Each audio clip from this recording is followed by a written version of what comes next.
10월 15일 금요일 저녁입니다. 벌써 한 주가 다 갔네요. 이번 한 주도 그리고 오늘 하루도 정말 수고 많으셨습니다. 날마다 새로운 퇴근길 시사 맛집 신장식의 신장개업, 오늘도 문 활짝 열었습니다. 저는 주인장 신장식입니다. 제가 가면 윤석열이 시켜서 고발한 게 되니까. 어제 조성은 씨가 김웅 의원의 정확한 워딩을 확인해 준 보도가 있었습니다. 잠시 후 해당 문건의 피고발인 당사자인 열린민주당 최강욱 대표에게 자세한 이야기 들어보겠습니다. 어제 화천대유 대주주 김만배 씨 구속영장 심사가 2시간 30분 만에 종료된 데 이어서 결국 구속영장이 기각됐습니다. 관련해서 김준호 장윤미 변호사, 신장기업 김과장에서 이야기 나눠보겠습니다. 한 주의 마무리를 짓는 문화미식회. 오늘은 또 어떤 분과 함께 할까요? 묵직한 울림을 주는 성악가 세 분을 모십니다. 크로스오버 그룹 안단테 함께 하겠습니다. 신장식의 신장기업 단골손님 여러분들과 함께 꾸려갑니다. 유튜브와 홈페이지 게시판 모두 열려 있고요. 짧은 문자는 50원, 긴 문자는 100원, 샵 0951번으로 보내주십시오. 유튜브에 신장식의 신장기업 개업 검색하시면 라이브 방송 바로 확인하실 수 있고요. 팟빵에서도 들으실 수 있습니다. 오늘 하루 소식들 푸짐하게 준비했습니다. 신장식의 신장기업 밥상 들어갑니다. 네, 신장기업 뉴스 브리핑, 오늘의 뉴스를 한번 깔끔하게 정리해서 옥석 가려드립니다. 헬마우스 임경빈 작가, 시사저널 구민주 기자 오셨습니다. 안녕하세요. 안녕하세요. 옥석 중에 석을 맡고 있습니다. 아유, 그럴 리가요. 구 기자님이 옥을 맡고 계신 겁니까? 옥을 맡아보겠습니다. 네. 헬마는 네. 아직 여름이고 우리 구 기자님은 가을이 딱 왔네요. 네, 저는 오늘 외투까지 입어서 사실상 겨울입니다. 겨울입니까? 추워요. 추워요 벌써. 그러니까 오늘 이제 부조정실까지 합쳐서 저만 지금 반팔인 것 같네요. 네. 내일하고 모레는 뭐 네. 영하로 내려가는 지역도 있다고 네네. 해서 신장기업 주말 쉬는 동안에 우리 단골 손님들 건강 잘 챙기셨으면 좋겠습니다. 자, 오늘도 대장동입니다. 오늘 검찰이 대장동 개발 특혜 의혹과 관련해서 성남시청 압수수색했습니다. 네, 오늘 오전 검찰 전담수사팀이 검사와 수사관 20여 명을 투입해서 성남시청에 대한 압수수색을 진행을 했는데요. 공공주택 등 이제 건축 인허가를 담당하고 있는 도시계획과와 도시주택과를 대상으로 대장동 개발 사업과 관련한 자료 확보에 나섰고요. 시청 내의 교육문화체육국의 문화예술과도 압수수색의 대상이었는데, 문화예술과. 네, 이 부분은 곽상도 의원이 문화재청에 외압을 행사해서 개발 사업 과정에서 편의를 봐주고 또 그 대가로 아들 퇴직금 50억 원을 받은 것이란 의혹과 연관된 곳입니다. 검찰은 오늘 확보한 자료들을 바탕으로 성남시청 관련 직원들을 불러서 추가로 조사할 계획이고요.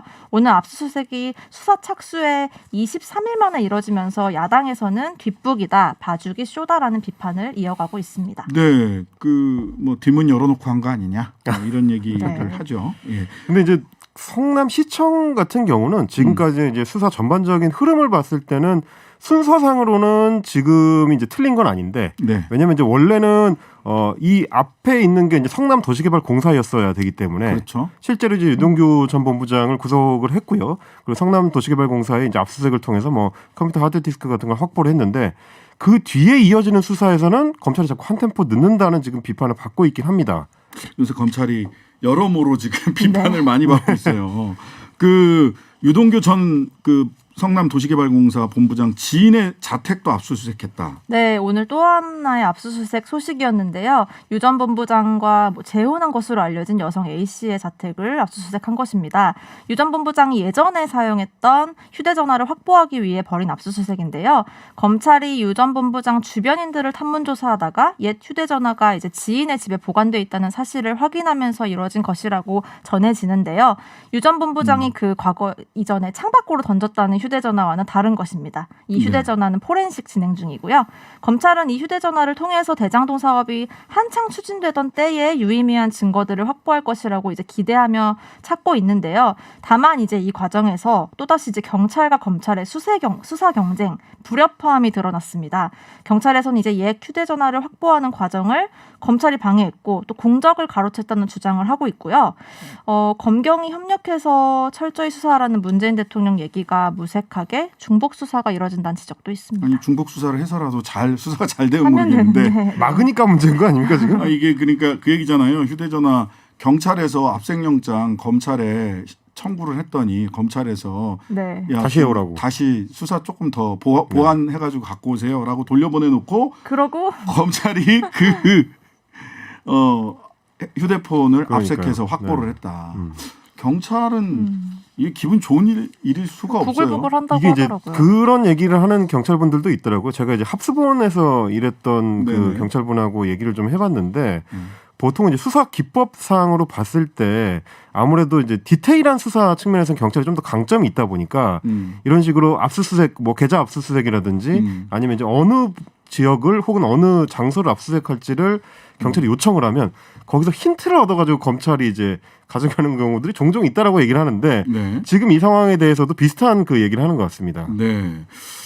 하여튼간에 국민들로서는 뭐야 이거 제대로 하고 있는 거야. 경찰이건 검찰이건 이런 의구심을 가질 수밖에 없어요. 근데 경찰이나 검찰이 이렇게 자꾸 엇박자를 내거나 하게 되면 특검 얘기가 다시 나올 수밖에 없거든요. 그렇지 않아도 지금 여론조사에서는 굉장히 좀 높게 나오고 있습니다. 특검 여론이. 어쨌든 근데 특검이라고 하는 게 경찰이나 검찰의 일단 수사 결과가 나와 봐야 네. 그다음에 이거를 특검을 할 거냐 말 거냐를 판단할 수 있는 거기 때문에 검찰과 경찰 입장에서는 신속하면서도 정확한 수사를 해야 된다는 부담감이 없지는 않을 겁니다. 네. 자, 이재명 후보는 당연한 일이다라고 오늘 압수수색에 대해서 입장을 내놓으셨네요. 네, 이재명 후보가 오늘 국회를 방문해서 더불어민주당 의원총회에 참석을 했습니다. 그리고 의원들과 상견례를 하고 그 이후에 기자들과 만나서 이 압수수색 관련해서 말을 한 건데요. 당연히 해야겠죠라고 밝혔고요. 그러면서 이제 이 대장동 사업에 대해서 자신이 만약에 성남시장을 계속했다면 이 인허가 조건을 변경하거나 혹은 뭐 최종 분양가를 통제해 지금의 사태까지 되게 하진 않았을 것이라는 말도 남겼습니다. 네. 이 후보는 다음 주 초에 경기도 국감을 앞두고 있죠. 국민의힘이 얼마나 나라를 망쳤고 부동산 투기로 부당한 이익을 얻었는지 보여드릴 수 있는 좋은 기회라면서 네, 날을 세고 있습니다. 그러니까 18일 날 그 네. 경기도 국감 네. 관련해서는 지금 우리도 어느 분을 모셔서 이 신장기업 시간에 얘기를 할 수 있을까? 국감이 진행 중인데 이게 다들 고민일 겁니다. 모든 언론들이 지금 뭐 그러게요. 그렇군요. 대장동 특별 취재팀 대장동 취재하고 대장동 계시죠? 취재도 하고 있습니다. 네. 국회로 오늘 근데 다들 이제 갈 것 같아요. 이재명 후보의 그 저는 이제 태도에 좀 주목을 해봤는데 네네. 의원총회 참석했을 때도 의원들 하나하나 하고 인사를 다 하고 이제 90도 숙여서 인사를 한다든지 혹은 이제 서른 의원하고는 포옹을. 네. 직접적인 포옹을 했으니까 굉장히 네. 좀 스킨십을 늘리고 네. 기자들하고 이제 기자회견을 할 때도 굉장히 유한 태도를 보여주려고 노력하는 네네. 그러니까 조금 여유가 생긴 것도 있겠지만 동시에 국정감사에서도 지난해처럼 의원들하고 직접 각을 세우기보다는 좀 설득하는 태도를 좀 잡아가려는 전략을 세운 게 아닌가. 잘 안 될 겁니다. 왜냐하면 그러니까 아웃복싱을 하고 싶어도 그렇죠. 상대방이 저돌적으로 네. 들어오면 계속 링 주변을 돌면서 피해 다닐 수만은 없거든요. 그렇죠, 그렇죠. 예. 그리고 이제 사실은 본질적인 부분은 잘 안 바뀝니다. 그게 나올 수밖에 없어요. 네, 그래서 이게 발이 빨라야 돼요. 아웃복싱, 네. 인복싱, 인파이팅하고 아웃복싱을 번갈아 가면서 하게 될 텐데. 다만 이제 오늘 그 성남시청 압수수색에 대해서 이제 이재명 후보가 이렇게 여유를 부릴 수 있었던 여유 있는 태도를 보일 수 있었던 거에 대해서 조금 부가 설명을 하자면 네. 아마도 성남시청을 털어서 나올 수 있는 문건들은 대부분 이제 공식 문건들일 네. 거기 때문에 네. 그 공식 문건들이라는 거는 대체로 이제 결제 라인을 따라서 최종 결정을 성남시장이 하는 형태였을 겁니다. 네네. 그 일단을 하나 엿볼 수 있는 게 엊그제 나왔던 이제 동아일보의 단독 보도였는데 네. 뭐 임대 그 주택을 부지를 받는 문제에 대해서 1, 2, 3안을 밑에서 이제 성남도시개발공사에서 올리면 그 중에 합리적인 안을 선택하는 방식으로 이제 사인을 하는 형태로 이루어졌을 거기 때문에 아마 거기서 불법적인 요소를 찾기는 어려울 것이다. 어려워요. 시간도 지났고요. 그 다음에 네. 저는 그 단독 기사 제가 말씀 안 드리려고 했는데 네. 말씀 나온 김에 그게 어떻게 단독입니까? 그러니까 저는 국민일보에도 나오고 동아일보에도 나오고 동시에 다 나와가지고 아니 왜냐하면 그거는 그냥 공문서예요. 네. 공문서에서 시장이 결재권자인 공문서에 그렇죠. 사인을 한 게 그게 왜 단독이죠? 거기에 불법적인 내용이 있는 것도 아닌데. 이게 단독의 경쟁이 낳은 아닐까. 압박감이 그 압박감은 상당하시죠. 공감하지만 네. 그건 좀 당독이라 보기 어렵다는 거에 저도 동의를 합니다. 네. 솔직히 말씀드리면 저도 이제 그 JTBC 같은 방송사에서 일해본 경험으로는 네. 단독 꺽쇠를 붙여서 달면 조회수가 다릅니다. 아 맞아요. 아니, 그러니까 그냥 저는 요즘은 단독의 의미가 제가 제일 먼저 기사를 썼습니다. 네, 이런 의미 정도 아닐까? 속도전. 네, 그렇죠. 라는 생각을 할 수밖에 없어요. 아, 그래서 옥석을 잘 가려주셔야 됩니다. 자, 석 잘 가려주시고요. 알겠습니다. 옥 잘 뽑아주십시오. 자, 어제 김만배 씨에 대한 구속영장 기각 소식 전해졌는데 요거는 이따가 김과장에서 따박따박 하나씩 둘씩 법률적인 쟁점을 따져보도록 하겠습니다. 그래서 이 부분은 넘어가고요. 다음 이야기는 뭐냐면 자, 또 다른 50억 리스트 있다. 이른바 정영학 리스트가 있다라고 하는 보도를 CBS 노컷뉴스에서 했죠. 네, CBS 보도로 나왔는데요. 그 김만배 씨와 정 회계사가 수익 배분과 비용 문제로 그간 많이 다퉜는데 그 와중에 이제 김만배 씨가 50억 원씩 7명을 주면 350억 원이 든다는 얘기를 했었고요. 정 회계사도 나도 비용이 따로 든다. 누구누구에게 50억씩 해서 총 200~300억은 줘야 한다는 얘기를 했다는 것이 CBS 보도에서 전해서 나왔는데요. 이 누구누구엔 뭐 국민의힘 의원들이 복수로 포함돼 있다고 보도도 했는데 그 명단은 아직 공개되지 않은 상황입니다. 곧 나오겠네요. 그러니까 사실 이 부분도 저희가 지금 이제 브리핑 시간을 통해서 계속해서 말씀드리고 있는 게 너무 이게 녹취록 위주로 그렇죠. 보도가 흘러가다 보니까 녹취록에 어떤 내용이 나오느냐에 따라서 매일매일 보도 방향들이 지금 흔들흔들하는 거거든요. 네네. 결국에는 뭐 이제 추정을 해보자면 지금 이제 CBS 보도대로 국민의힘의 의원들이 복수로 그 리스트에 들어가 있다면 얼마 전에 국민의힘의 박수영 의원이 50억 클럽 리스트를 폭로를 할 때 네. 많은 그 평론가들이 궁금해했던 게 도대체 왜 야권 인사들이 네. 들어가 있는 리스트를 먼저 깠느냐.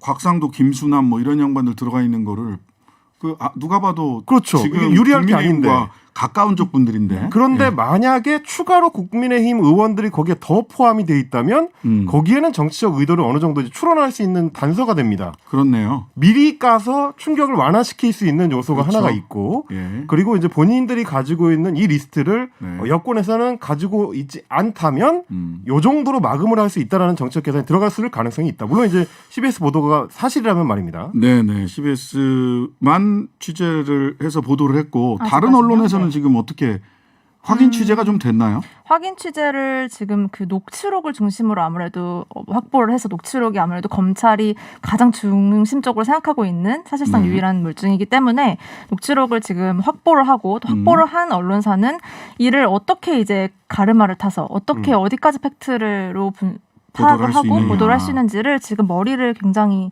굴리고 있는 상황으로 전해들었습니다. 생각보다 녹취록이 여러 군데 뿌려졌네요. 네. 그러니까요. 예. 그러니까 사실은 보도 방향에 대해서 저는 약간 불만이 있는 것이 네. 이게 이제 그분이라는 단어, 이제 김만배 씨가 했다는 그분이라는 단어에 대해서는 굉장히 언론 매체들이 관심을 많이 갖고 있는데 반해서 구체적인 사람의 이름과 액수가 나왔고 실제로 입금이 된 사례, 곽상도 의원의 아들 사례 같이 50억이 입금된 사례까지 나온 이 부분에 대해서 요 리스트에 대해서는 그만큼의 취재가 안 들어가는 것 같아서 네. 조금 활발하게 여기에 대한 어떤 진실 규명 작업이 들어가야 되지 않나 싶습니다.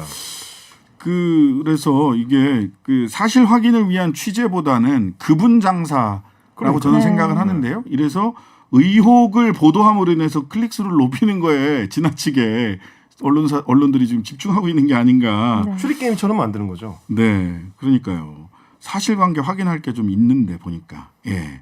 자, 그 김오수 검찰총장이 총장 임명 직전까지 성남시 고문 변호사로 일했던 사실 보도되면서 야권에서 수사지휘에서 배제해야 된다 이런 요구. 했네요. 오늘 나왔습니다. 김 총장이 지난해 4월에 법무차관 자리에서 퇴임한 이후에 지난해 12월까지 검찰총장으로 취임하기 전 그러니까 12월부터 검찰총장으로 취임하기 전인 올해 5월까지 한 5개월 정도 성남시의 고문 변호사를 맡았다는 사실이 확인이 된 건데요. 대검은 일단 법무법인 소속의 변호사로 재직하면서 김 총장이 10년 넘게 살았던 성남 지역에 봉사하는 차원이었다고 즉각 해명을 했고요. 당연히 대장동 사건과는 일체 관련이 없다는 입장을 밝혔습니다. 김 총장이 취임 전에 몸담았던 법무법인 화현 역시 지난해부터 성남시를 변호했고 성남시의 공사대금 소송을 맡기도 했다는 내용도 밝혀졌는데요. 야당은 이런 얘기들이 나오자 당장 이해충돌 우려가 있다. 그리고 대장동 수사지휘에서 김 총장을 배제해야 된다고 주장을 하고 있습니다. 윤석열 총장 시절과는 사뭇 다른 태도를 야당이 보이고 있습니다. 네.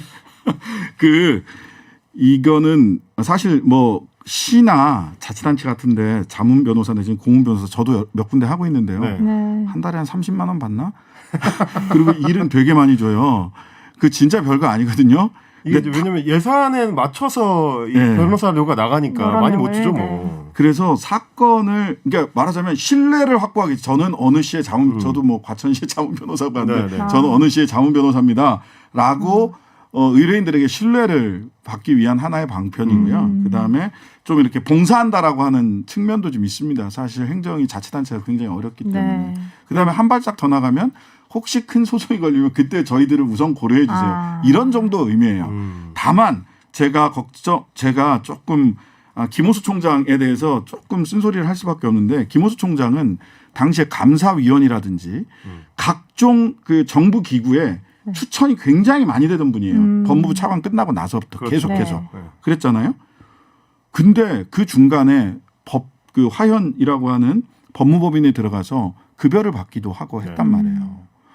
왜 공직에 나아가기로 작정을 하고 그렇게 이 많은 추천을 받는 분이 굳이 그 사이에 많은 돈을 받은 것도 아니에요. 이 법무부 차관을 그만둔 분으로 네. 놓고 보자면 그 새를 못 참고 왜 그러셨을까 하는 안타까움이 양쪽에다 있어요. 발을 걸치시고 그러니까요. 아예 공직에 나가지 않겠다라고 한다면 네. 모르겠는데 그게 아니라 뭐 단골 추천자였잖아요. 그러니까 이거는 김호수 총장이 굳이 왜 그러셨을까? 무슨 뭐 50억 클럽에 가입되고 이런 것도 아닐 텐데 분명히 그래서 이런 부분은 좀 이후에 공직에 나아가고자 하는 분들은 좀 주의하시는 게 좋겠다라는 말씀을 좀 드립니다.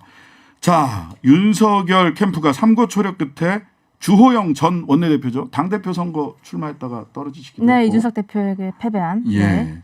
TK 중진인데 선대위원장으로 합류했다고요? 네, 대구 경북 지역의 최다선 의원인데요. 주의원을 선대위원장 자리에 앉히면서 아무래도 윤 후보 측에서는 당 텃밭인 TK 내에 조직을 정비하겠다는 의지로 해석이 되고 있습니다. 네. TK 지역에 이제 기반을 두고 있는 상대층의 홍 후보도 이제 의식을 한 것으로 보이고요. 주의원은 지난 총선 참패 후에 당 원내대표를 맡아서 김종인 위원장과 비대위를 이끈 경험이 있고 말씀하신 대로 당대표에 도전했지만 이준석 대표에 패배를 했고요. 당시 당대표 선거에 를 치를 때 당 밖에 있던 윤 전 총장과 본인은 꾸준히 소통하고 있고 자신이 당대표가 되면 윤 전 총장을 즉각 입당시킬 수 있다고도 여러 차례 단언한 바 있습니다. 네. 네, 법조계 출신이기도 하고요. 네. 그리고 지금 이제 그 국민의힘 경선의 구도로 보면 결국에는 조직의 윤석열과 바람의 홍준표가 붙는 양상이 되고 있습니다. 지금 여론조사의 흐름을 보더라도 전반적으로 다자구도나 혹은 이제 이재명 후보와 이제 양자 대결을 붙였을 때 홍준표 후보 쪽이 조금 더 경쟁력이 있는 걸로 나오는 여론조사가 좀 많아지고 있습니다. 네. 그거에 이번 반하면 조사에서. 그렇습니다. 예. 그거에 반하면 윤석열 후보 같은 경우는 지금 이제 캠프 내에 국민의힘 국회의원들 자체가 굉장히 많이 지금 들어와 있는 상태고 결국에는 50%를 차지하는 당원 투표에서 확실히 이기는 방법으로 가겠다. 이런 전략을 좀 세운 걸로 보입니다. 자, 김종인 전 비대위원장 한 달에 뭐 한 번씩 인터뷰. 이렇게 인터뷰를 꼭 하세요.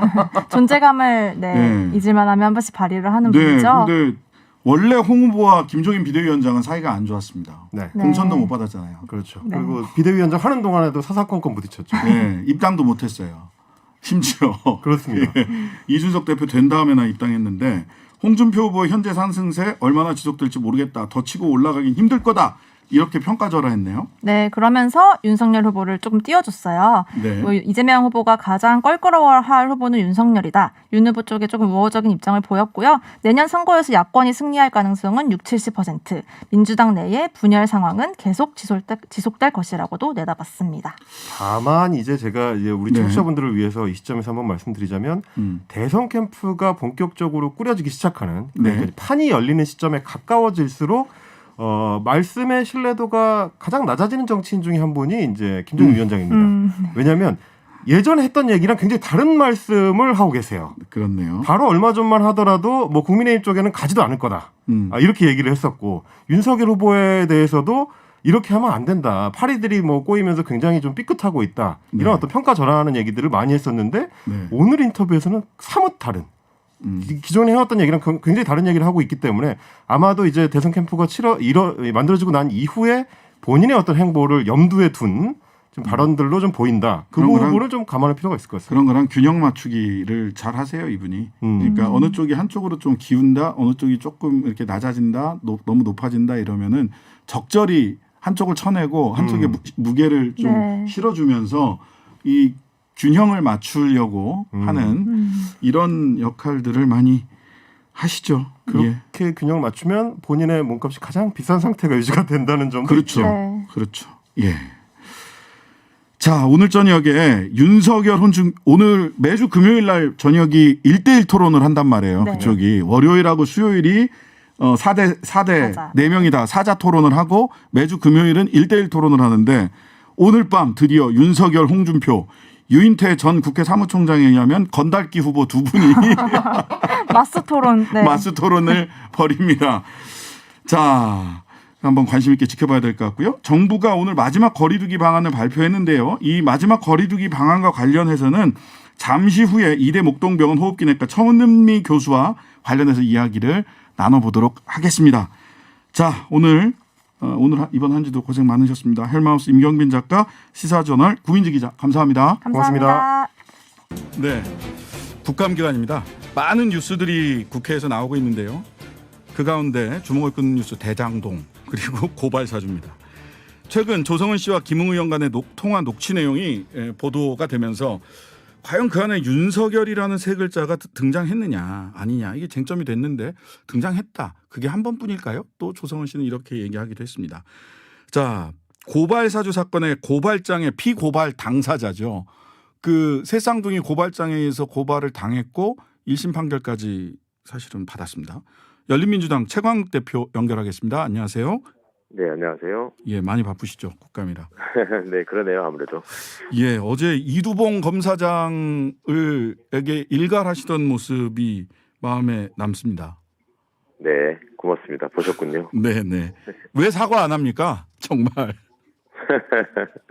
그러게 말입니다. 사과를 하는 게 진정한 명예이자 존중을 받는 길이라는 거를 전혀 모르는 것 같습니다, 아직도. 네, 네. 뭐 청취자들께서는 뭐 모르실 수 있는데 이게 유우성 간첩 조작 사건에 대해서 어제 대법원에서 그 공소권 남용에 의한 공소 기각 판결을 했죠. 그러니까 함부로 죄가 없는 사람 함부로 감옥 보내려고 했다가 너 그렇게 한 거야 검사 잘못했어라고 딱 해줬는데 그 안 당사자인 좋은 것이 예예 예, 말씀하십시오. 예, 그 당사자인 이두봉 인천지검장이 끝까지 사과 안 하더라고요. 그러니까 그 너무 질이 안 좋았던 것이 네네. 단순히 그냥 어떤 사건을 가지고 그냥 고발이 들어왔으니까 했을 뿐이다라고 말을 하는데 그게 아니고 그렇죠. 당시에 검사들과 국정원 직원이 연합을 해서 증거를 조작해가지고 그렇습니다. 남매를 간첩으로 만들려 했던 사건 아닙니까? 네. 그게 세상에 드러나니까 다른 사건을 감행했단 말입니다. 예, 다른 사건을 갖다 대가지고 그것도 몇 년 전에 끝난 사건. 네, 5년 전에 끝난 사건 갖다가 들이댔더라고요. 기가 막힌 일이죠 정말. 근데도 사과를 안 해요. 전 그 멘탈이 참 좀 이해가 잘 안 가더라고요. 자, 그 공수처 첫 국감 하셨잖아요, 그제? 네. 예, 고발사주 의혹 이첩받아서 수사 중인데 네. 지금 수사가 어디까지 지금 진행된 걸로 보이세요? 공수처가 아시는 것처럼 아직 역량이 좀 많이 미흡하잖아요. 사람도 네네. 적고. 네, 그렇지만 그 주어진 여건 하에서 지금 최선을 다해서 집중하고 있는 것 같고요. 네. 그리고 검찰이 상당 부분 좀 밀도 있는 수사 결과를 넘긴 것 같습니다. 아, 네. 그걸 가지고 공수처는 이제 좀 더 연결점을 좀 더 단단히 하고 또 마무리하는 그 일에 집중하고 있는 거 아닌가 싶습니다. 현직 검사의 관여 이런 거는 이제 이미 검찰에서 확인을 하고 공수처로 넘겼다라고 얘기를 했는데 제가 네. 좀 궁금한 지점은 이런 부분입니다. 일단 루트가 이 고발장에 전달된 게 손준성 보냄, 김웅, 조성은으로 간 루트가 있고 정점식, 조상규로 간 루트가 있는 거 두 개의 루트가 두 개 또는 복수의 루트가 있는 게 아니냐 네. 이런 추측이 있잖아요. 어떻게 보세요? 네, 네. 글쎄 복수의 루트도 충분히 지금 그 고려를 해야 되는 상황인 것 같고요. 네네. 그러니까 그 윤석열 캠프에 있는 장제원 의원이 처음부터 얘기를 하지 않았습니까? 그렇죠. 고발장을 만들었으면 정점식 의원한테 주는 게 정상적인 루트다. 예, 맞아요. 그러니까 같은 연수원 동기인 손준성, 김웅 라인 외에 네. 또 다른 루트가 있을 수 있다고 봐야 될 것 같습니다. 그리고 그렇다면 루트가 복수라면 고발장은 지금 뭐 드러난 건 4월 3일자하고 4월 8일자 그리고 4월 8일자 고발장이 우리 최강욱 대표님 고발장이랑 거의 뭐 새쌍둥이라서 네. 얘기가 되고 있는데 그런 궁금증도 있습니다. 고발장이 접수 안 된 고발장 또 있는 거 아니야? 네.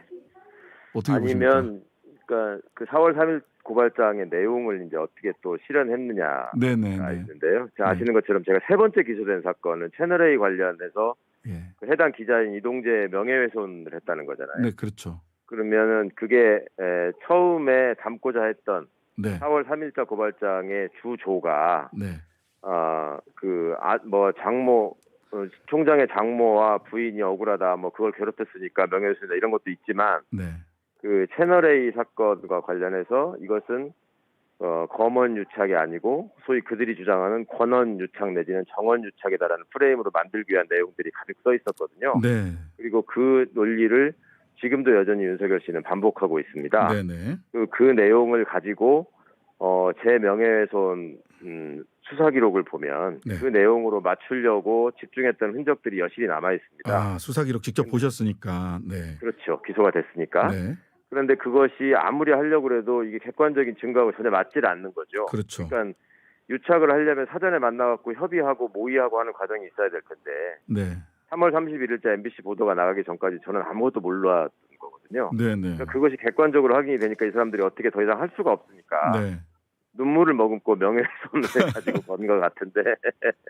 그러니까 저도 4월 3일자 고발장 보면서 사실은 4월 3일자 고발장 그 손준성 보냄으로 온 고발장 보면 지금 민주당의 그 민병덕 의원이 사실은 모든 사건을 핸들링한 것처럼 이렇게 돼 있는데 네네. 피고발인으로는 또 안 돼 있고 네. 그다음에 꼭 한번 여쭤보고 싶었던 게 그래서 굉장히 그 보면 민병덕 의원이 우리 최 대표님하고 황희석 의원이랑 워낙 가까워서 셋이서 네. 모의를 한 것처럼 공모를 한 것처럼 네네. 그런 식으로 기술이 돼 있거든요. 민병덕 의원이랑 그 사람이 친하세요? 원했던 그림인데 민병덕 의원이 제가 뭐 아는 사이이긴 했지만 국회 오기 전까지 그렇게 친하지는 못했고요. 아, 그런 범죄를 공모할 사이는 전혀 아니었다. 사실은 좀 억울한 면이 있죠. 이 일이 시작된 게 예. 민병덕 의원 사무실에서 그 이철 씨 접견하고 뭐 이러는 과정에서 처음 알려진 일인데, 그렇죠. 네, 제가 다 뒤집어 썼습니다. 저는 또 이런 부분도 궁금합니다. 아까 전달 루트, 전달 루트가 하나일까? 고발장이 하나일까? 전달 대상이 국민의힘 한 군데일까? 네. 어떻게 보십니까? 국민의힘 외에도 그 때만 되면 나타나는 유령 시민단체 네, 네. 거기서 이제 그 채널A 관련 사건은 저를 또 고발을 했었거든요. 그러니까요. 국민의힘에서도 고발당하고 시민사회단체로부터도 고발당하셨잖아요. 우리 최 대표님은. 그렇습니다. 네. 그 지난번에 신 변호사님하고 저희가 이 내용으로 같이 인터뷰를 할 때 네. 고발장에 써 있는 그 양식 네네네. 인적사항 적는 표를 가지고 얘기하지 않았습니까? 네, 그 그렇습니다. 검찰 양식. 예. 그러니까 이제 국힘에서 쓴 고발장에는 그 표가 지워져 있었죠. 네. 풀어 쓴 형태가 됐는데 네네. 공교롭게도 그 유령 시민단체가 낸 고발장에는 그 표가 그려져 있습니다. 그대로 그려져 있었어요. 예. 한 수는 좀 다르지만 네. 그려져 있습니다. 그래서 그런 흔적이 좀 남은 거 아닌가 싶은데 네. 전부 수사를 통해서 밝혀지겠죠. 네. 아니, 저는 어쨌든 이 수사를 통해서 이 고발장이 4월 3일자, 4월 8일자 이외에 또 다른 고발장이 있는 건 아닌가. 전달 루트는 몇 군데인가. 전달 대상은 국민의힘 한 군데인가. 이런 부분들까지 좀 다 밝혀져야 되는 게 아닌가라는 생각이 들었어요. 그간의 법사위에서 좀 진행된 과정이나 법무부 장관의 답변이나 이런 걸 보면 네. 단순히 이제 제 사건만 아니고 네. 다른 사건들이 또 있지 않습니까? 뭐 그렇죠. 예를 들면 저기 원전 관련해서 뭐 그 월성 원전 사건이 있다거나 그것도 국민의힘에서 그다음에 고발했죠. 예. 그렇죠. 예. 그러니까 그 경우에 대해서도 좀 파악해봐야 될 필요성이 있다라는 네, 거를 네. 법무부 장관이 말씀을 하시더라고요. 아, 네, 네. 그러니까 그리고 실제로 그 월성 원전과 관련한 고발장의 내용이나 네. 또 그 앞뒤를 둘러싼 여러 시계적인 그 상황들을 보면은 네. 당시에 국민의힘이 그 내용을 그렇게 구체적으로 알 수 없을 만큼의 내용들이 많이 적혀 있는 것 같습니다. 네. 그래서 이것도 역시 의심이 정보 고발이 된다. 아니었나라는 의심을 하기에 지금 충분한 상황인 것 같습니다. 네. 이게 그냥 한 번 하고만 그 우발적으로 한 번 하고 네. 한 번 일어난 사건이 아닐 수 있다라는 부분들을 말씀을 주셨고요. 이 부분이 좀 우리가 포괄적으로 공수처에서 변호사님, 예. 법조 현장에서 네. 사실은 물증이 없었을 뿐이지 이렇게 하고 있을 거라는 예상들은 하고 있었잖아요. 네, 저한테까지 동의를 구하시면 이제 진행자로서 곤란합니다.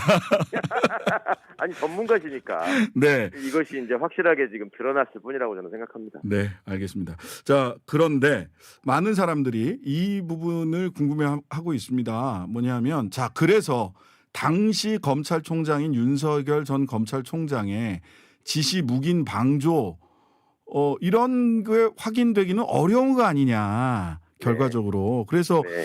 윤석열 그 캠프 쪽에서도 뭐 손준성 검사가 만약 그랬다면 나는 불법적인 행위에 대해서는 보고받지 않았고 만약 그랬다면 뭐 도의적 책임 내지는 뭐 일반적 지휘 책임에 따른 유감 표명은 할 수 있다. 이렇게 얘기를 했단 말이죠.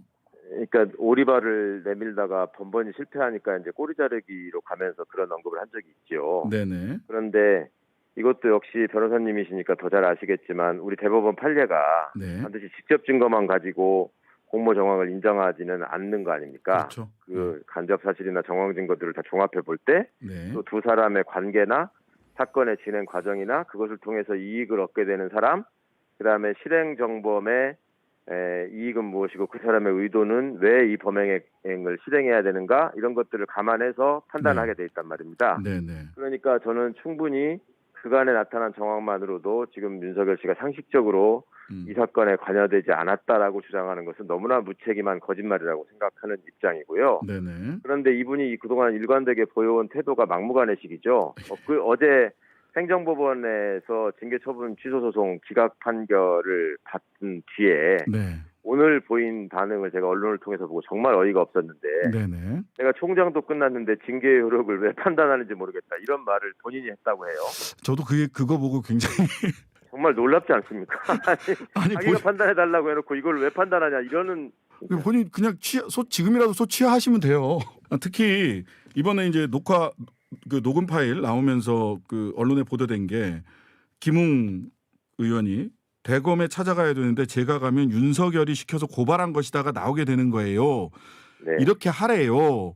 라고 해서 네. 누군가의 지시 그리고 윤석열이 시켜서 하는 것처럼 보이면 안 된다라고 하는 취지의 언론 보도가 이어지고 있습니다. 네. 이것도 굉장히 강력한 그러면은 정황 증거로서 아까 말씀해 주신 당연히 그렇지 않겠습니까? 김웅 의원은 단순한 그냥 길거리 정치인이 아니고 네네. 바로 직전까지만 해도 검사였던 사람입니다. 네네. 그 상황에서 그렇게 하래요. 남부에 가면 남부가 아니면 위험하대요. 예. 이 말은 누군가와 계속 협의하고 있었다는 그렇죠. 가장 확실한 증거죠. 네. 네. 자, 이 사실 공수처에 윤석열 씨 관련된 사건, 윤석열 후보 관련된 사건도 여러 가지 있고 한데 이 고발 사주 사건 등과 관련해서 공수처 수사 어디에 지금 집중해야 된다고 보십니까? 아무래도 어디서부터 이게 비롯돼 가지고 네. 사람들이 가담하게 됐는지를 밝히는 게 굉장히 중요할 것 같습니다. 네네. 그 내부의 디지털 자료나 이런 것들을 통해서 이 지시와 자료들이 전달된 흔적과 경로 이런 것들은 파악이 된 것 같고요. 네. 근데 이 범행 동기 부분들을 확실하게 규명해내는 것이 그것이 그 범죄의 책임을 어디까지 확실히 물을 수 있는지를 정하게 될 것 같고요. 네. 그런 것들을 또 수사 경험을 통해서 알고 있는 당사자들이 계속 지금 지연 전술을 쓰고 있지 않습니까? 네, 국가 핑계 대고 어쩌고 하면서. 10월 달에는 못 나가겠다 이렇게 했더라고요. 네네. 예. 왜 그러겠습니까? 11월 달 되면 후보 선출이 되니까 네. 후보 선출이 될 거라고 예상하고 윤석열 씨가 후보 선출이 되면 못 건드리겠지 이런 기대를 하는 것 같아요. 네. 우리나라가 대통령도 구속했던 나라고 대법원장도 구속했던 나라라는 사실을 본인 스스로 또 잊고 있는 것 같습니다. 네. 네, 그렇게 시간 끌어서 될 문제가 아니다라고 정돈을 해주셨습니다. 예, 감사합니다. 지금까지 최광욱 열린민주당 대표님이셨습니다. 네, 인터뷰 진행하는 동안에 6531님 최근에 신장기업 알게 되어 매일 6시 기다려 듣고 있습니다. 신 변호사의 균형감 있는 진행과 매끄러운 진행 돋보입니다. 다른 뉴스 찾아볼 필요 없이 신장기업만 들으면 시사는 충분할 것 같습니다. 지금처럼 멋진 진행 쭉 부탁드립니다. 용인 초보농부님 보내주셨습니다. 감사합니다. 더 열심히 하겠습니다. 자, 다음 주 월요일부터 사적 모임 인원이 수도권은 최대 8명, 비수도권 10명까지 허용됩니다. 다음 달 단계적 일상회복 전환에 앞서 정부가 일부 방역수칙을 완화했는데요. 코앞으로 다가온 위드 코로나 준비 어떻게 대비해야 될지 전문가와 함께 살펴보겠습니다. 이대 목동병원 호흡기내과 천은미 교수님 전화로 연결돼 있습니다. 안녕하세요. 네, 안녕하십니까. 네네. 자, 당장 다음 주 월요일부터 수도권과 비수도권의 사적 모임 인원이 아까 말씀드린 대로 8명, 10명으로 완화됩니다. 그럼 2주 시행 후에는 단계적 일상 회복으로 바로 넘어가게 될 거다 이렇게 예상할 수 있는 건가요? 지금 오늘 그 2주간 이제 사적 인원 모임 제한을 조금 완화를 했습니다. 네. 그런데 자세히 들여다보시면 미접종자가 2명이 더 추가가 돼서 4명이 됐습니다만 지금 최근에 9월, 10월에 접종을 하신 분들은 젊은 층이 많기 때문에 네. 불완전 접종자고 이래서 미접종자에 속하지만 구체적으로는 1번이라도 한 번이라도 접종을 하셨기 때문에 네. 사실 중증으로 가는 건 막을 수가 있습니다. 그래서 안전한 분들을 위주로 시간은 연장을 하지 않고 인원만 조금 풀어주신 거고요. 네. 결혼식처럼 좀 안전한 그런 모임도 인원 제한을 조금 250명까지 확대를 하고 또 수능이 있기 때문에 스터디 독서 클럽이나 이런 독서실 같은 데는 24시간 영업을 할 수 있게 하고 또 체육시설 같은 경우도 실내 20%, 실외 30%로 우리가 이제 가능한 조금 안전한 곳부터 점진적 방역을 시행한 것으로 생각합니다. 네. 그 카페나 그 식당 같은 경우는 인원 그렇게 늘려서는 답이 안 나온다. 12시까지 영업 좀 하게 해달라. 이렇게 볼멘 소리를 하기도 하고요. 그다음에 프로야구 이런 쪽에서는 그나마 한숨 돌릴 수 있다. 이렇게 얘기를 하는데 다행히 신규 확진자가 일주일째 1,000명대로 지금 발생하고 있잖아요. 네. 이번이 정말 마지막 거리두기가 될 건지 이게 궁금합니다. 지금 확진자가 안정적으로 감소하고 있는 효과는 백신 접종이 7월, 8월, 9월에 가장 많이 이루어졌고 우리가 백신을 접종하면 접종 후 한 달과 2달 사이 예방 효과가 가장 높습니다. 그렇기 때문에 지금이 확진자가 감소하는 추세인데 네. 11월까지는 아마도 이 확산세가 늘지는 않을 것입니다. 하지만 12월이 되게 되면 3개월이 지나는 시점부터는 다시 중화항체가 떨어지면서 돌파 감염 사례가 많이 나올 수 있기 때문에 우리가 다음 달에 위드 코로나를 시작을 하더라도 방역을 얼마나 과학적으로 서서히 완화하냐에 따라서 우리가 다시 이런 코로나 이전으로 돌아갈 수 있는 그런 시점이 될 수 있습니다. 특히나 이제 위드 코로나가 가게 되면 확진자가 늘 것이라는 것은 모든 국민들도 이제 인지를 하고 있는 상태고 그렇죠. 그러면 확진자가 늘더라도 예방 접종이 70% 이상 되었기 때문에 중증 예방 효과가 있고 그렇다면 대부분의 확진자들과 돌파 감염 사례자들은 재택 치료를 통해서 우리가 독감처럼 치료할 수 있게 재택 치료의 준비가 지금은 가장 중요하다고 생각합니다. 재택 치료의 준비가 가장 중요하다.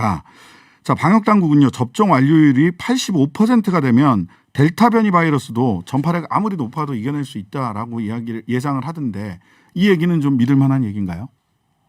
이론적으로는 가능합니다. 하지만 그 80%의 사례는 우리가 델타 변이 이전에 모델에서 볼 수 있는 것이고 델타는 이 백신을 맞더라도 중화항체가 떨어지는 순간 돌파 감염 사례가 70대는 70%가 나올 정도로 매우 높기 때문에 이론적 모델이고 그렇기 때문에 80% 이상 접종을 하더라도 당분간은 실내에서는 마스크 착용은 계속 해야 될 것으로 생각합니다.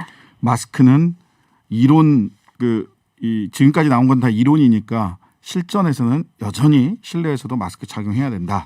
우리 청취자 여러분들 귀 기울여서 꼭 들어주셨으면 좋겠고요. 아까 위드 코로나의 전제 조건으로 말씀을 하셨던 게 접종률 말씀을 주셨고요. 그다음에 3개월이 지난 이후에는 그러면 부스터샷 이런 걸 준비를 해야 되는 건가요?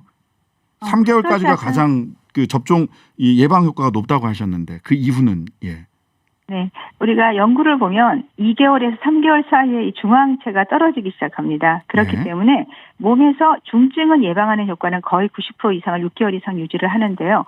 돌파 감염 사례가 3개월 이후부터 나오고 있기 때문에 그러면 우리가 이 부스터를 맞아야 되는 분들은 중증으로 가서 사망을 할 수 있는 고위험군이 되겠습니다.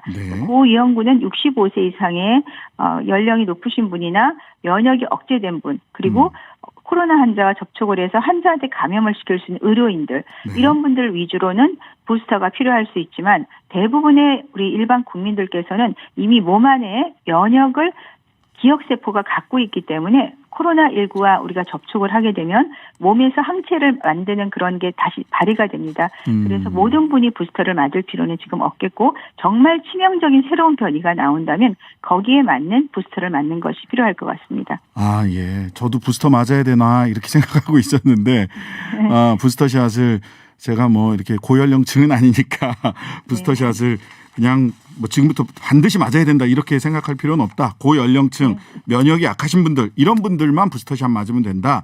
이렇게 생각을 해도 되고요. 될 것 같습니다. 자, 재택 치료 중심으로 해야 된다.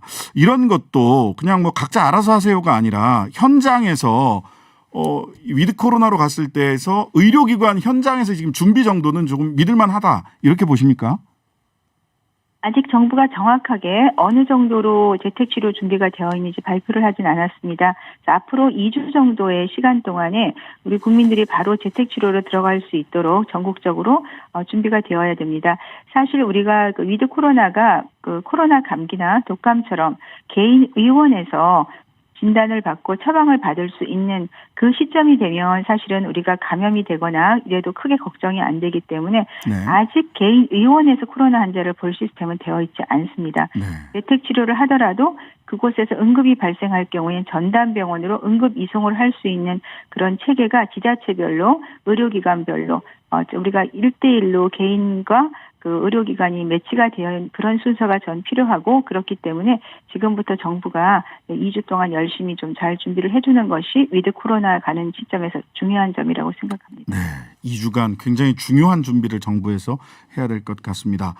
자, 오늘 주요 관련 뉴스 중 하나가 만 68세인 문재인 대통령께서 부스터샷을 접종했다. 아스트라제네카 맞고 6개월 만에 화이자 백신으로 교차 접종. 부스터샷은 또 화이자로 하셨나 봐요. 이 효과나 안전성 염려 안 해도 되는 건가요? 부스터샷을 교차 접종하는 것에 대해서? 네.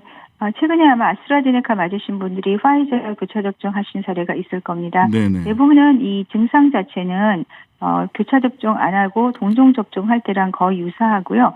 다만 이 동종이 아니라 교차 접종을 할 경우에는 면역 반응이 보다 강하게 일어나기 때문에 항체 형성률이 훨씬 높은 걸로 되어 있습니다. 네. 특히 아스트라제네카는 아스트라제네카 동종할 때보다 화이자로 접종할 경우에는 중화항체뿐 아니라 대부분의 항체 효과가 올라가기 때문에 이번에도 아마 문재인 대통령께서도 아스트라제네카 접종 후에 화이자를 교차 접종을 하셨고 연구에 의하면 부작용 사례가 크게 다르지 않기 때문에 효과 면에서는 권장하고 있습니다. 네, 교차 접종도 괜찮다라는 말씀 해주셨고요. 마지막으로 우리 그 교수님 이번 위드 코로나를 맞이할 수밖에 없는데 이제 2주 정도 뒤에는 맞이하는 시기가 되는데 우리 국민 여러분들께 이런 거 조심하셔야 된다 한 말씀 해주시죠. 네, 위드 코로나를 기다리던 다음 달부터 아마 시행을 할 것 같습니다. 70% 이상의 예방접종률이 되면 우리 국민들께서는 이제 이 돌연변이나 모든 변이들은 예방접종을 많이 하게 되면 확진자가 줄기 때문에 발생이 하기가 어려워집니다. 다만 그중에는 돌파 감염도 있고 접종한 기간이 3개월이 지나게 되면 감염이 되실 수 있기 때문에 야외 생활 동안은 자유롭게 할 수 있지만 밀폐된 실내 공간에 계실 때는 마스크를 아직은 써야 될 것이고요. 지금 손 씻기나 이런 것이 굉장히 많이 잘 되고 있습니다. 앞으로도 손 씻기나 마스크 착용 그리고 개인의 어떤 건강을 위한 꾸준한 운동 이것이 병행이 된다면 저는 내년에 봄, 여름 정도에는 우리는 일상적인 코로나 감기처럼 같이 살아갈 수 있을 것이라고 생각합니다. 네. 희망적인 말씀 주셔서 진짜 너무나도 감사합니다. 천은미 이대 목동병원 호흡기내과 교수였습니다. 감사합니다. 네, 감사합니다. 두려워할 필요 없다. 이 나라는 법이 지켜준다. 유우성 씨가 국가정보원의 회유와 협박으로 오빠가 간첩이었다는 진술을 하고 공황 상태에 빠져 있는 여동생 유가려 씨에게 한 말입니다. 국정원은 유우성 씨를 간첩으로 만들기 위해 중국 공문서까지 위조했습니다. 2013년 1월 검찰은 이를 뻔히 알면서도 그를 기소했습니다.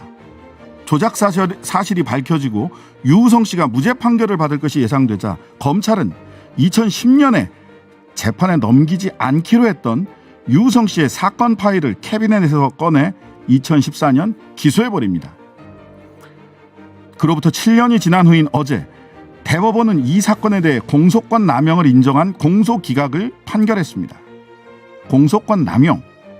검사가 죄가 없다는 사실을 알고 있음에도 국민을 감옥에 보내려고 공소를 제기했다는 것입니다. 그러나 대한민국 법원은 단 한 번도 공소권 남용을 인정하지 않아 왔습니다. 유우성 씨가 최초의 판결입니다. 당시 서울중앙지검에서 이 사건을 지휘한 사람은 현 인천지검장 이두봉 검사장. 뚜렷한 증거가 없음에도 월성 원전 수사를 밀어붙였던 전 대전지검장입니다. 국정감사장에서 그는 유우성 씨에게 끝내 사과하지 않았습니다. 거듭되는 국회의원들의 질책에 그는 마지못해 대법원 판결을 존중한다, 유의하겠다, 성찰해보겠다고 답변했을 뿐입니다. 반성도 사과도 모르는 천상천하 검사 독전의 오만. 검찰개혁은 아직 한참 멀었습니다. 두려워할 필요 없다. 이 나라는 법이 지켜준다. 라는 유우성 씨의 여동생에 대한 당부를 다시 되새겨보는 신장식의 오늘이었습니다.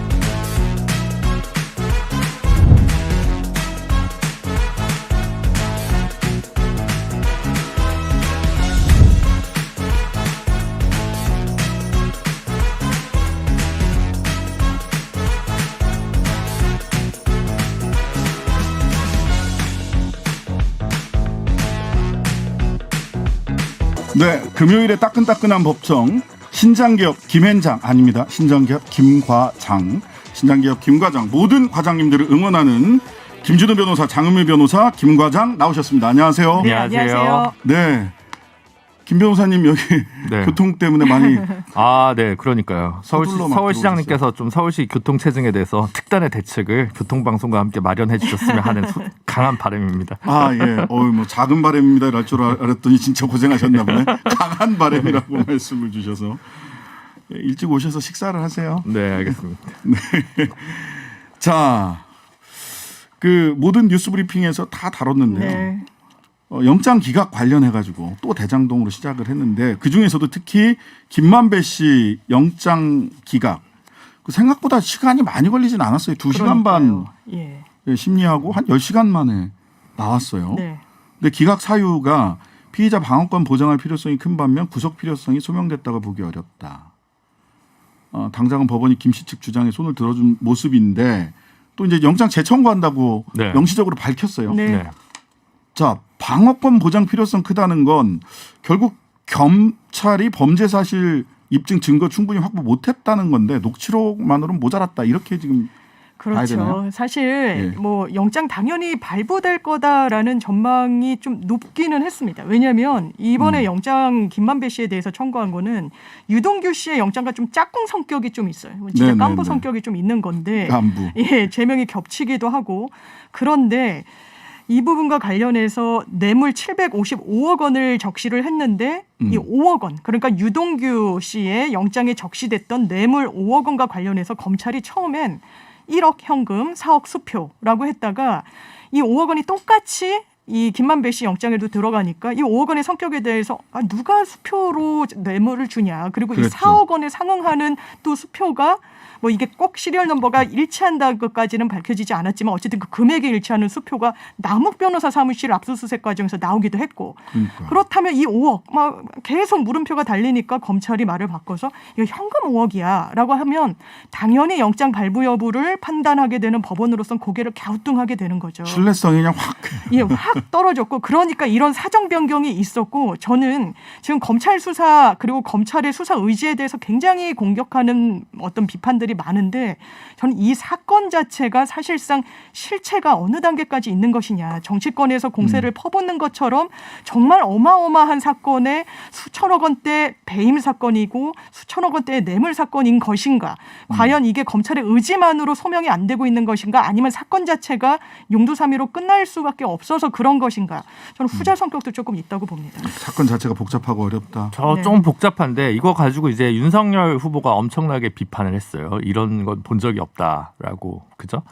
근데 이재용 부회장을 박근혜 국정농단 사태 때 영장 청구를 할 때 그 당시 박영수 특검에서 구속영장 청구했다가 한번 기각됐거든요. 맞아요. 그래서 영장을 다시 재청구를 해서 결국 영장을 받아냈습니다. 그러니까 뭐 이게 전례가 없는 일이다 이렇게 얘기하는 건 좀 안 맞는 것 같고 다만 이제 세간의 주목이 많이 받고 있는 사건이다 보니까 검찰이 조금 부실하게 기소했을지 않았을까 그런 가능성도 있다고 저는 보긴 봤어요. 근데 그냥 어려운 게 한 이틀 전에 기자분이 밤 10시에 전화해서 어떻게 보냐는 거예요. 그래서 제가 기각되면 다시 청구하지 않겠어요. 그런 가능성도 염두에 두고 있을 것 같습니다라고 말씀을 드렸는데 사실 저희 입장에서는 영장 청구한 것만 가지고는 기록을 보지 못한 상황에서 이게 부실 수사였는지 아니면 무리한 영장 청구였는지 이걸 사실 알 길은 없습니다. 다만 이제 성남시도 다시 압수수색을 들어갔고 성남시청에 대해서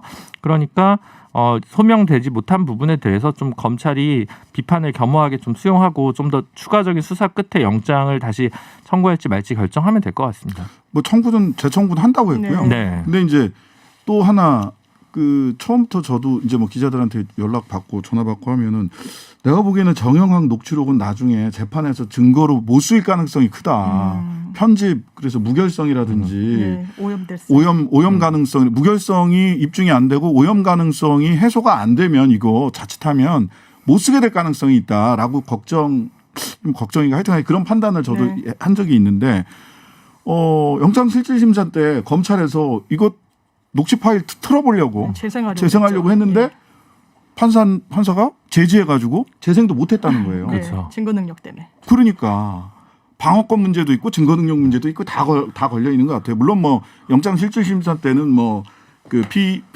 피의자는 그 증거를 보지를 못한 상태에서 하기 때문에 굉장히 방어권의 제약이 있긴 합니다만 녹취 파일조차도 못하게 했다면 이거 재판에서 쓸 수 있겠습니까? 정영학 녹취 파일? 아무래도 좀 오염됐을 가능성이 저는 처음에 그랬습니다. 이 김만배 씨가 이 녹취 파일을 냈는데 그 부분의 신빙성에 대해서 이렇게 얘기해요. 자기가 독을 탔다. 네, 독을 풀었다. 아니 어떻게 녹음되는 사실을 알면서 의도적으로 무슨 허황된 과정된 사실을 넣는다는 거야. 그게 상식에 부합해? 라는 어떤 의문을 제기를 받았죠. 그런데 실제로 이 사람이 이런 얘기를 합니다. 뭐 A 대법관의 딸의 집을 마련해주기 위해서 돈을 내가 마련해야 돼라고 하는데 실질하지 않는 대법관이었어요. 이름이 없는. 그렇다면 뭐 지금 호화 변호인단을 구성했다. 그리고 뭐 법조를 워낙에 오래 출입해서 법조 인맥이 탄탄한 것 같은데 이 2019년도부터 뭔가 갈등이 불거져서 굉장히 뭐 다툼이 있던 그런 상황에서 녹취 사실을 실제로 알았을 수 있겠다. 그리고 이 부분과 관련해서 법률 전문가들로부터 이 녹취를 하고 있는 부분과 관련해서 뭔가 신빙성 그리고 이 오염성을 확 높여버리자. 그러면 나중에 이거를 쓸 수 없을 것이다라고 코치를 받은 게 아닌가라는 생각이 들었습니다. 이런 대법관 운운하는 걸 보면. 저는 사실 솔직히 어떻게 봤냐면 700몇 억은 녹취록에만 있는 내용이어서 그걸 혐의로 구속영장이 나오기는 좀 무리다. 라는 생각을 했는데 5억에 대해서는 적어도 돈이 오고 갔다고 하니까 계좌로 이렇게 그게 뭐 차용금이라고 김만배 씨가 주장하든 그런 건 별도로 이제 하더라도 5억이 갔으면 그걸 가지고 뭔가 좀 얘기해볼 건덕지가 구속이 될 만한 건덕지가 있을 줄 알았거든요. 근데 아까 장 변호사님도 말씀해 주셨다시피 그게 현금이었다가 수표였다가 자꾸 왔다 갔다 하니까 검찰이 스스로 자신의 진술을 번복한 셈이어서 결국 이 부분이 약점으로 드러나면서 구속영장이 기각된 게 아닌가 싶습니다. 그 녹취 파일에 서로 저는 독을 푼 것 같아요. 말하자면 원래 뭐 100만 원 실감이 안 난다. 천억 이렇게 셋이서 나눠 갖기로 했는데 자 비용은 각자 정산하고 각각 1,000억씩 갖는 거야. 그랬더니 한 사람이 A라는 사람이 난 비용 한 350억 썼어. 50억 클럽 7명이라. 나도 한 350억 썼어. 나도 한 700억 썼어. 나한테 온 거 절반은 딴 분 그분한테 드려야 돼. 이렇게 서로 막 비용을 부풀리는 과정입니다 지금. 그 부분이 있는 것 같아요. 남욱발 50억 클럽에 대한 문제가 지금 드러난 거잖아요. 말하자면. 그러니까 근데 그 사실 진위 여부는 전혀 알 수 없는. 근데 CBS 보도에 따르면 정영학발 50억 클럽도 지금 나왔어요. 그게 남욱이 아니라 정영학 회계사. 정영학발입니다. 제가 좀 착각을 했나 봅니다. 이 녹취의 실체는 그런 것 같습니다. 녹취에 있는 등장하는 금액 700억 원의 뭐 이득 그리고 350억 원의 실탄 이게 실제하진 않고 지금 변호사님 말씀하신 것처럼 실제로 서로 많은 배당금을 가져가기 위해서 겨루고 있던 그런 시점에 과장된 금액들을 상당히 많이 실체 없이 던졌을 가능성이 농후하다. 네네. 그렇다면 이게 실체가 0일 것이냐 아니면 다소 있을 것이냐 이 부분을 밝히는 게 수사기관의 몫으로 남은 그러니까 거죠. 완벽한 허위일 것이냐 아니면 다소 과장된 표현일 것이냐. 그럼 이제 결국 계좌 추적을 해서 계좌에 돈이 간 거는 확실할 거 아닙니까? 예를 들어 네. 지금 곽상도 의원 아들한테 50억이 갔듯이 몇십억이 간 사람들이 있으면 그 부분은 진실일 것이고 돈이 전혀 가지 않은 부분은 대부분은 허위거나 좀 과장일 가능성이 높지 않을까 싶습니다. 그러니까 계좌 추적 중심으로 자금 흐름 보면서 좀 성실하게 검찰이 수사를 했으면 하는 바람입니다. 저는 정영학 씨하고 남욱 이분이 정영학 같은 경우는 2011년 대장동과 관련해서 2011년 부산저축은행 사태 때도 본인만 살아남습니다. 네. 그다음에 2015년에도 2015년 이 대장동 민영개발 관련해 가지고 뇌물죄 의혹. 뇌물죄 뭐 했을 때도 변호사법 남욱 위반. 변호사는 구속됐다가 무죄로 방면됐는데 네. 정영학 씨는 그때도 살아남아요. 그리고 그때 핵심적인 게 자기가 메모와 진술서를 검찰에 제출하면서 그게 유력한 증거가 돼서 남욱 씨는 구속이 되는데 학습 본인은 효과가 살아남아요. 있었군요. 그리고 또 되게 중요한 거는 부산저축은행 2011년 또 2015년 대장동 요건 할 때마다 그 당시에 수사했던 검사나 검사장을 전부 다 법률 고문단으로 다 모십니다. 은혜를 아시는 패턴이 분이네요. 아주, 네, 반복적입니다. 이번 세 번째에도 그런 수가 통할 것이냐? 안 통할 것 같은데요. 안 통할 것 같습니까? 네. 정영학 씨 안 통할 것 같았는데 어떡하죠? 예, 정영학 씨는 그렇게 녹취록만 내놓고 언론에 인터뷰도 안 합니다. 제가 보기에는 이분이 고수예요. 그렇죠. 예. 자, 영장 재청구한다고 하고요. 유동규 등 핵심 인물 다시 불러서 김만배 씨 혐의 입증을 위해서 추가 조사에 주력한다. 그래 보강 수사한다는데 네. 어느 부분을 보강 수사를 할까요? 글쎄요, 지금 약간 꼬이는 게 일단 유동규 씨 같은 경우는 딴 거 다 떠나서도 예를 들어 핸드폰을 급 교체하거나 뭐 밖에 던졌다거나 뭐 예를 들어 증거 인멸의 우려가 분명했던 분인데 그리고 뭐 수사에 그렇게 적극적으로 협조했던 분이 아닌데 반면 김만배 씨는 오라고 하면 가고 이제 사실은 증거인멸이나 도주 우려 가능성에서 훨씬 더 낮은 경우가 되는 거잖아요. 네, 제일 부지런히 갔어요. 네, 그래서 그 부분이 좀 검찰에서 소명하기 어려운 부분이 있는 것 같아요. 결국 그러니까 자금 흐름과 관련해서 검찰이 아까 말씀드렸다시피 소명을 해내야 되고요. 뭐 화천 대유든 혹은 김만배 씨 개인 계좌에서 다른 분들에게 상상 이상 사회 통념상 합리성을 벗어나는 범위에서 돈이 더 간 부분을 중심으로 바라보는 게 있어야 되고 예전에 나온 게 뭐 정영학 씨 발 이야기입니다만 뭐 한 80몇 억이 빈다고 했었잖아요. 네. 그러니까 이제 그 부분이 무엇인지에 대해서도 좀 철저하게 수사를 해서 뭐가 서로 상호 간의 진술이 엇갈릴 수밖에 없을 테니까 그 빈틈을 잘 찾아내야 되지 않을까 싶습니다. 저는 이 사건에서 핵심이 업무상 배임과 뇌물입니다. 그런데 네네. 검찰이 아마 더 주목할 건 배임일 겁니다. 왜냐하면 네. 뇌물은 사실 더 경유해서 올라갈 곳이 없습니다. 그러니까 네. 언론 주목도가 상대적으로 떨어집니다. 하지만 업무상 배임 같은 경우에는 사실 이재명이라는 민주당의 주자를 겨냥하는 수사 성격이 소위 분명히 있죠. 그분은 누구인가? 네, 그분부터 시작해서 그렇다면 이 업무상 배임이 과연 기소에까지 이를 것이냐, 공소유지에 성공할 것이냐, 저는 그 가능성을 좀 낮게 보는데 여기서의 핵심, 그러니까 민간으로 귀속할 왜 이득을 제어하지 않았느냐, 성남시한테 갈 수 있는 이득을 왜 20억인가요? 뭐 하여튼 1,900억 원 정도로밖에 설정하지 않았느냐.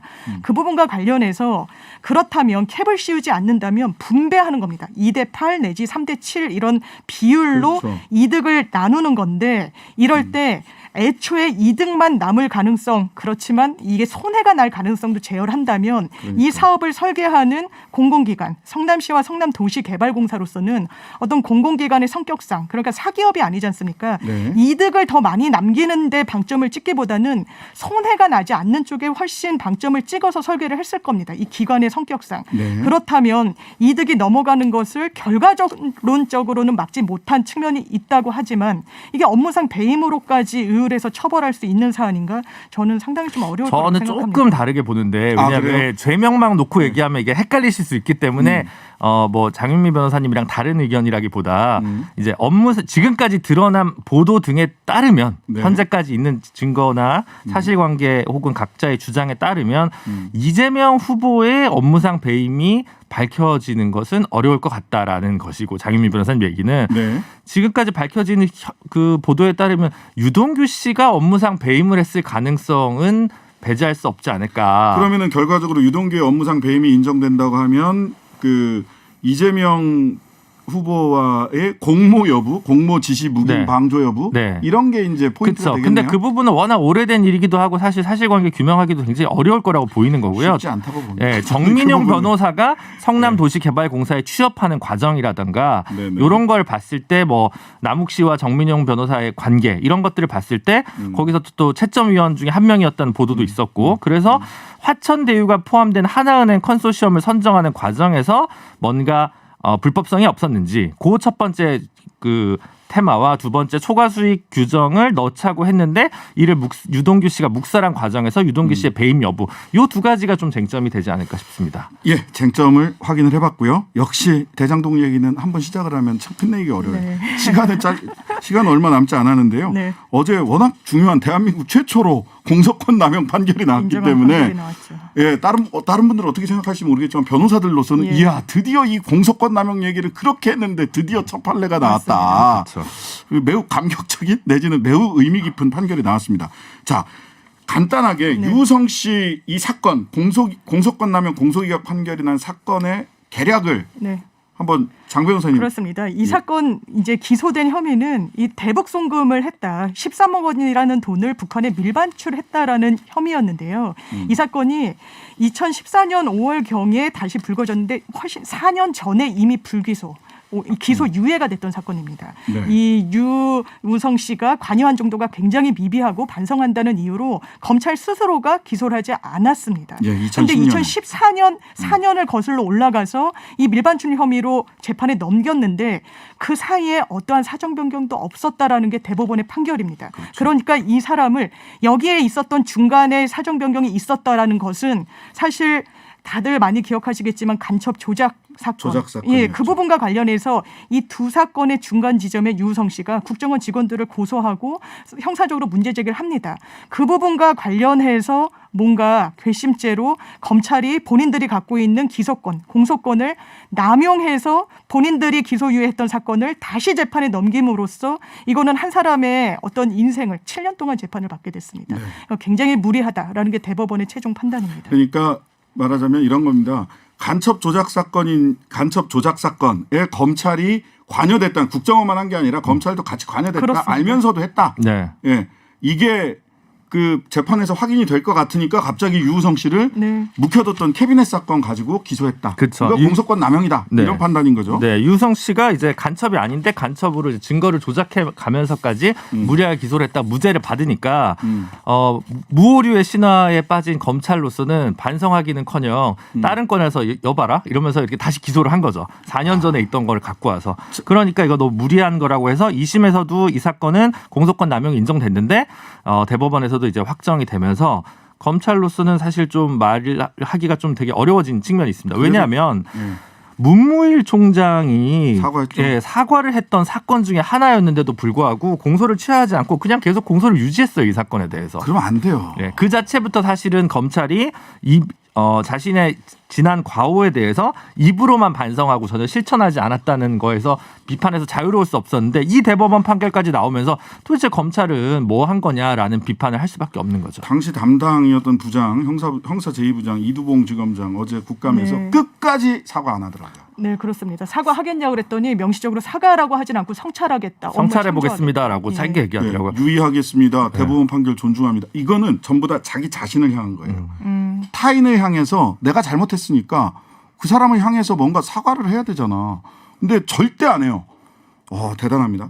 그 유우성 씨가 현직 검사들을 공수처의 직권남용 혐의로 고소하고 당시 차장과 부장검사 그러니까 이두봉 인천지검장 상대로도 민형사 소송 내겠다고 하는데 어떤가요? 이거 전례가 없는 거니까 사실 굉장히 좀 어렵습니다. 거죠. 예단을 하기가. 네. 이거 얘기 나올 때마다 많이 나오는 게 이제 기소 편의를 과연 어떻게 통제할 것인가. 기소권을 지 마음대로 검찰이 남용하는 것에 대해서 한편으로 이제 공소권 남용 이론으로 이거를 기각해야 된다라는 것도 있었고 네. 예전에 독일에서 했던 법 왜곡제를 도입하자는 얘기도 있었고 그렇죠.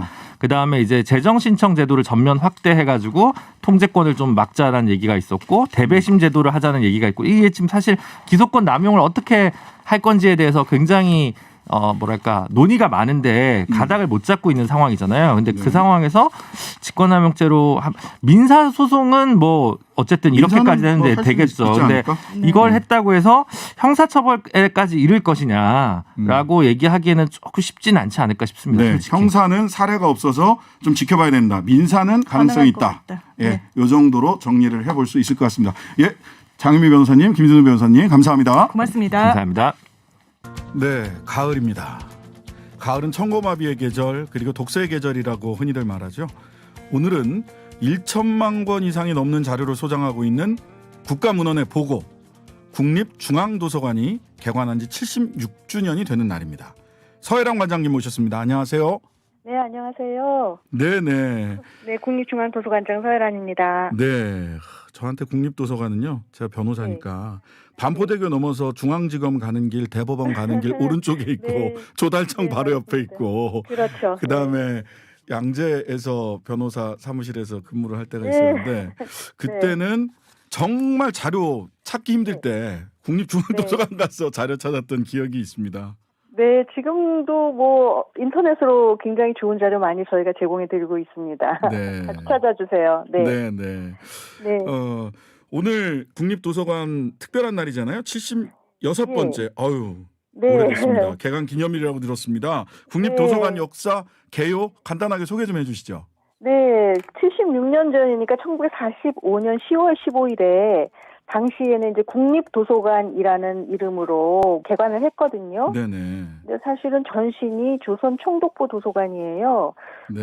1945년 이제 8월 15일에 일본이 패망을 하고 나자 그 당시 조선 총독부 도서관에 근무하시던 그 한국인 사서 선생님들이 그 문헌수비대라는 걸 급하게 조직을 하셨다고 해요. 문헌수비대요. 문헌수비대. 네, 아. 그래서 네, 그 관장이 당연히 일본인이었죠. 네. 그 일본인 관장을 비롯해서 일본인 직원들이 혹시나 그 장서를 훼손할까봐. 할까봐 이것을 그들을 다 이제 지키고 그리고 또 한편으로는 그 당시에 해방 전국에서 굉장히 많은 유인물이랑 뭐 책들이 막 쏟아져 나왔겠지요. 네, 네. 네, 그것들을 또 수집을 하러 몸소 거리를 다니셨다고 해요. 아. 네, 그렇게 해서 모은 장서를 가지고 사실은 네네. 10월 15일에 정부 수립 이전에 먼저 국립도서관이라는 간판을 걸고 개관을 했죠. 네. 우리 선배들이 정말 대단하시죠. 그러니까요. 문헌수비대 네. 너무 멋집니다. 네, 문헌수비대. 네, 맞습니다. 그러고 나서 그때 한 28만 책이었다고 해요, 책이. 네. 그리고 나서 사실 한국 전쟁이 있었지 않습니까? 네. 9.28 수복될 때 이제 서울 음. 점령했던 북한군이 당연히 도서관도 접수를 했었는데 네. 서울 수복되면서 북한으로 막 가면서요. 귀중한 네. 고문헌을 따로 챙겨가지고 가려고 했대요. 네. 근데 지금 미아리곡에 네네. 거기에서 정말 그 몸으로 막아서 고문헌들을 다 회수를 했다고 합니다. 아, 문헌수비대의 활약이 한국 네. 전쟁 때까지 이어졌다. 그러니까 이렇게 보이네요. 사서라고 생각하면은 굉장히 어떻게 보면 문약하고 네. 그럴 것 같은 선입관을 가지기 쉬우신데요. 네. 저희 DNA는 이건 책은 우리가 목숨보다도 소중하게 지킨다라는 그런 게 우리 선배들부터 우리까지 이렇게 DNA에 새겨져 있는 것 같아요. 관장님 그 캐릭터 사업 하나 하시죠. 문헌수비대 캐릭터 좋습니다. 변호사님 정말 좋은 아이디어 감사합니다. 진짜 한번 사업화 한번 생각해 보겠습니다. 네네. 자, 어쨌든 네 그렇게 해서 이제 그리고 이제 1965년도에 저희가 이제 네. 도서관 법에 의해서 네. 법적으로 이제 국내에서 출판되는 모든 자료를 제출을 받을 수 있게 되었어요. 예, 논문 쓰면은 다 무조건 내야 내야 됩니다. 단행본도 단행본도 무조건 내야 되고. 네, 그게 65년부터거든요. 그래서 예, 이제 예. 그때부터는 쭉 자료를 열심히 저희가 수집을 해서 아까 처음에 멘트에 1,000만 권이 넘는다고 하셨는데 저희는 지금 1,300만 권. 아, 1,300만 권. 예. 네.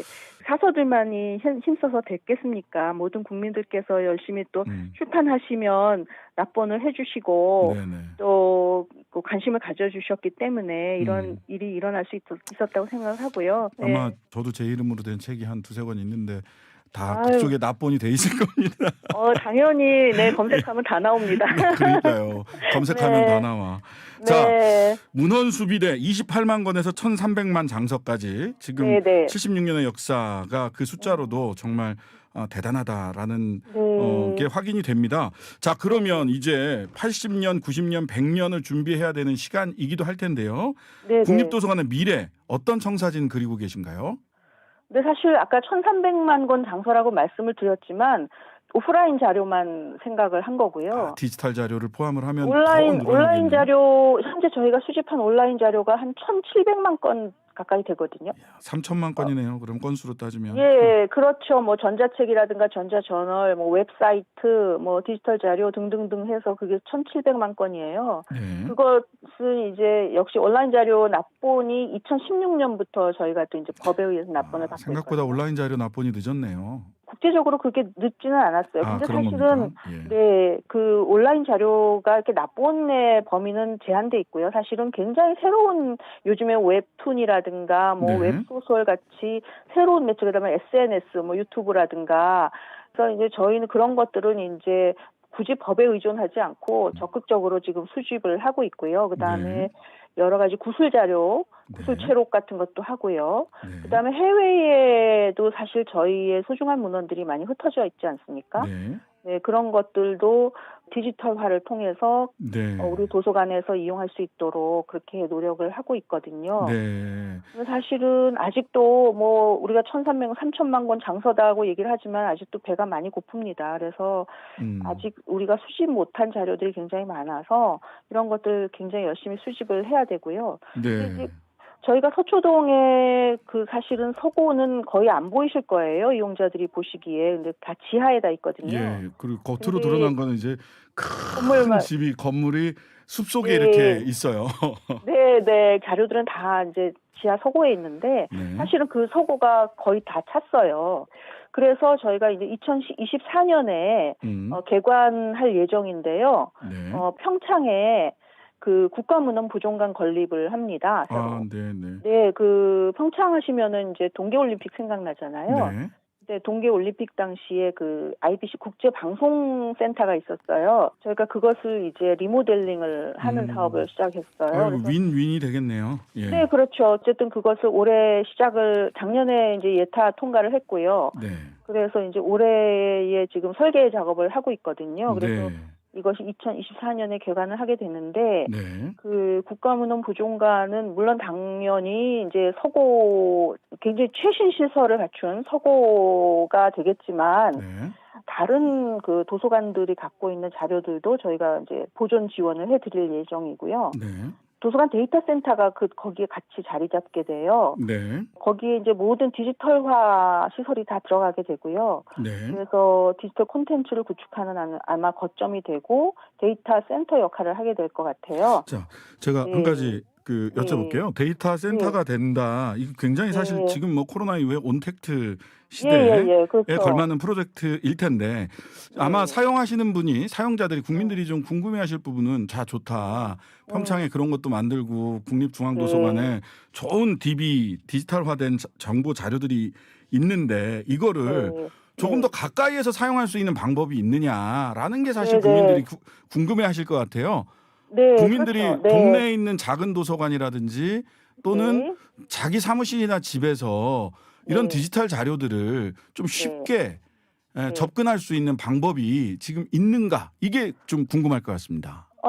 사실은 저희가 이제 디지털화를 열심히 하는 거는 결국은 많은 분들이 더 편하게 언제 어디서나 그야말로 아무 때나 이제 원하는 자료를 보실 수 있도록 하는 게 궁극적인 목적이지 않겠습니까? 네네. 그래서 그렇죠. 하는 거고요. 그래서 열심히 지금 하고 있고 또 이제 최근에는 디지털 집현전 사업이라고 혹시 아시는지 모르겠는데 네. 국가에서 디지털 집현전 사업을 시작해서 저희가 더 탄력을 받아서 더 많은 자료 디지털화를 하고 있거든요. 네. 그런데 결국은 이게 이용자들이 자유롭게 접근할 수 있어야 되겠죠. 예, 그게 관건이죠. 네. 거기에서 제일 핵심이 되는 키워드가 이제 저작권법이거든요. 네. 그러니까 저작권자의 권리를 침해를 하면 안 되지 않습니까? 네. 그래서 현재도 이제 저작권이 없는 그런 제한이 없는 자료들이 있어요. 그러니까 저작권이 만료됐다든가 네네. 처음부터 저작권이 없다든가 아니면 저희가 제작했다든가 네. 이런 것들은 현재도 저희 도서관 홈페이지에 오시면은 다 보실 수가 있어요. 현재도. 저작권과 관련 관련이 없는 디지털 없는 콘텐츠는 자료는 자유롭게 열람하고 다운로드도 하실 수 있고 뭐 네. 마음대로 하실 수가 있고요. 네. 근데 이제 사실은 저작권이 없는 자료들도 있지만 저작권이 있는 자료들도 굉장히 많거든요. 그런 네, 거는 그렇죠. 지금 현재는 저희가 지식자원 공유 서비스라고 해서요. 네. 우리 도서관하고 협약을 맺은 도서관이 국내외에 한 2,300개 도서관이 넘어요. 네. 이런 협약 도서관 내에서는 우리 도서관이 갖고 있는 모든 디지털 자료를 지금도 마음대로 열람하실 수도 있고 필요하면 출력하실 수도 있고 그렇습니다. 그러면서 그렇게 되면 거기에 따르는 저작권료가 있지 않습니까? 네.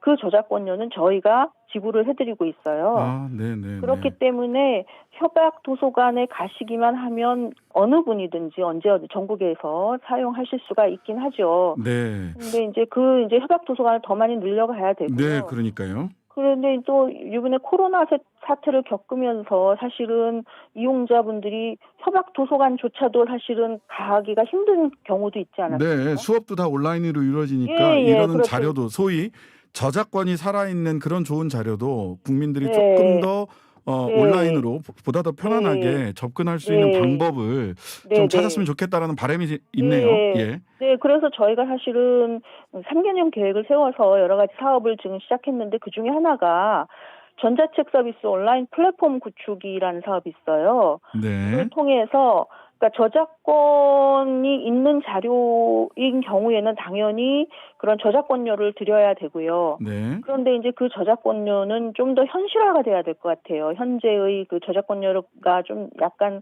저희가 생각해도 너무 좀 짜요, 박해요. 그래서 이제 이런 거는 예산 지원이 돼야 되겠지만 네. 어쨌든 플랫폼 구축을 해서 음. 저작권이 있는 자료라고 하더라도 모든 국민들이 자유롭게 접근을 하시고 다만 그렇게 발생하는 저작권료를 저희가 이제 좀 만족스러운 수준까지 되면 아주 좋겠는데 보상을 네, 해드리는 그런 제도를 알겠습니다. 구상을 해서 지금 협의를 하고 있는 중입니다. 네. 네. 국립중앙도서관이 네. 미래까지 지금 다 이상적인 네. 도서관의 미래까지 다 말씀해 주신 것 같아요. 온라인 네. 플랫폼, 디지털 플랫폼으로서 더욱더 국립중앙도서관이 발전해 나가고 또 우리 사회가 네. 문헌 수비대까지 있었던 네. 나중에는 문헌 수색대, 문헌 탐사대도 좀 만들어지면 좋겠다 싶은데요. 이런 네. 국립중앙도서관이 계속해서 발전해 나갈 수 있도록 우리 네. 사회가 더욱더 관심을 네. 기울였으면 좋겠다라는 생각을 하게 됩니다. 앞으로 아유, 국립중앙도서관이 더욱 기대됩니다. 서혜랑 관장님, 네, 감사합니다. 네. 오늘 말씀 주셔서 감사합니다. 저희 국립중앙도서관 많이 찾아주시기를 부탁드리겠습니다. 감사합니다. 네, 감사합니다.